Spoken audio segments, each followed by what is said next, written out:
கடந்த திமுக ஆட்சியில் சட்டம் ஒழுங்கு சீர்கெட்டது, போலீஸ் ஸ்டேஷன் லாக்அப் மரணம், பாலியல் தொல்லை, பெண்கள் பாதுகாப்பு, அப்படி இப்படி நிறைய கூச்சல் போட்ட விஜய் ஒரு ஆர்ப்பாட்டத்தில் வேற கலந்துக்கிட்டார்.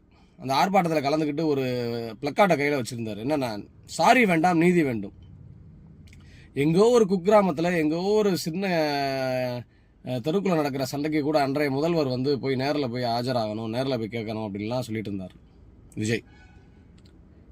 சின்ன சின்ன விஷயங்களை கூட பெரிதுபடுத்தினாங்க. பெரிய அளவில் வந்து அதை பூதாகரமாக்கி ஒரு ஊரில் நடக்கிறத வந்து எல்லா மாவட்டத்துலேயும் எல்லா தெருக்குள்ளையும் நடக்கிற மாதிரிலாம் அவங்க பெரிய லெவலில் அவங்க ஹைலைட் பண்ணாங்க. கடந்த 2016 ஜனவரியிலிருந்து தேர்தல் வரைக்கும் இந்த மாதிரி விஷயங்கள் வந்து பெரிய லெவலில் பரப்பப்பட்டது. ஆனால் இன்றைக்கி பார்த்தீங்கன்னா அதை காட்டிலும் பெரும்பாலான குற்றங்கள் நடக்குது. பார்த்தீங்கன்னா ஸ்டாட்டிஸ்டிக்ஸ் பார்த்தீங்கன்னா ஒரே நாளில் 5 கொலை, ஒரே நாளில் 12 பாலியல் தொல்லைகள், தாவக நிர்வாகிகள் வந்து குட்கா விட்டாங்க, தாவக நிர்வாகிகள் வந்து பாலியல் சீண்டல் பண்ணாங்க, தாவக நிர்வாகிகள் வந்து பல குற்றச்செயல்களில் ஈடுபட்டாங்க, கஞ்சா செடி வளர்த்தாங்க. இந்த மாதிரி நிறைய செய்திகள் வருது. அதுக்கு இவங்க போய் பார்க்குறாங்க.